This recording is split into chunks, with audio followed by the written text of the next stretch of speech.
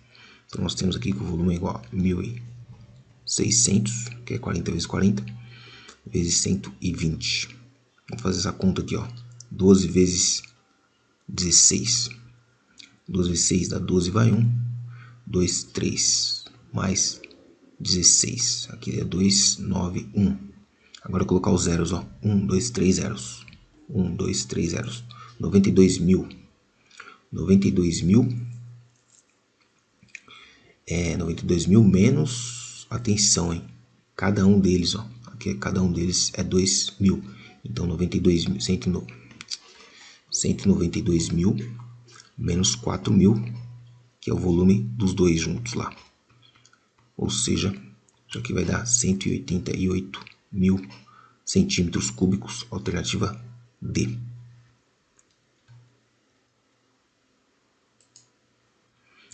Um esboço do gráfico da função RR, reais positivos sem o zero, onde f de x é igual a essa função aqui exponencial está representado em. Então, ó, veja, aqui no expoente nós temos um expoente positivo, tá? Expoente aqui positivo, ó. Aliás, pode ser negativo também, mas a função aqui é crescente, certo? Crescente, então só pode ser, ó. Vamos ver, quando x for zero, vai dar 0 mais 1 vai dar 5. Então tem o ponto 0,5. Ponto 0,5 está aqui, ó. Então tem nesse gráfico aqui, ponto 0,5. Vamos ver nas outras.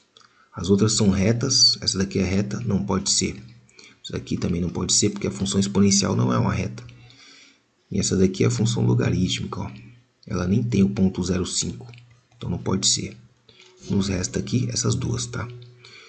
Vamos calcular mais alguma coisa aqui, ó. Quando x é zero, então, nós temos aqui esse ponto que eu te falei aí. Quando x for 2, nós temos um 5 ao quadrado, que dá 25. Certo? Então, quando x for 2, vai dar 25. Então, é crescente aqui, ó. Agora, por exemplo, quando x for menos... Deixa eu ver aqui. Quando x for menos 2, vai dar menos 2 por 2 dá 1. Com mais 1 dá 0. E todo número elevado a 0 é igual a 1, né? Então aqui quando x for menos 2, o ponto 1 está aqui. Então a alternativa A. Só recapitulando, o que eu fiz? Eu estou analisando aqui o expoente, ó. Joguei valores aqui, ó. Joguei um x igual a 0. X igual a 0 aqui vai dar 5. Então tem que passar pelo ponto 0,5. Tá aqui, passou. Agora o que eu fiz? Joguei aqui para um x igual a menos 2. Menos 2 com 2 dá 1 negativo. Com um positivo dá 0. Todo número elevado a 0 é igual a 1. Significa que quando x for menos 2, aqui vai dar 1. Então esse ponto aqui. A outra não vai obedecer isso daí, tá?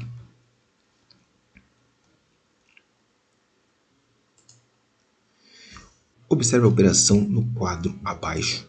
O valor dessa operação é o número compreendido entre os números inteiros.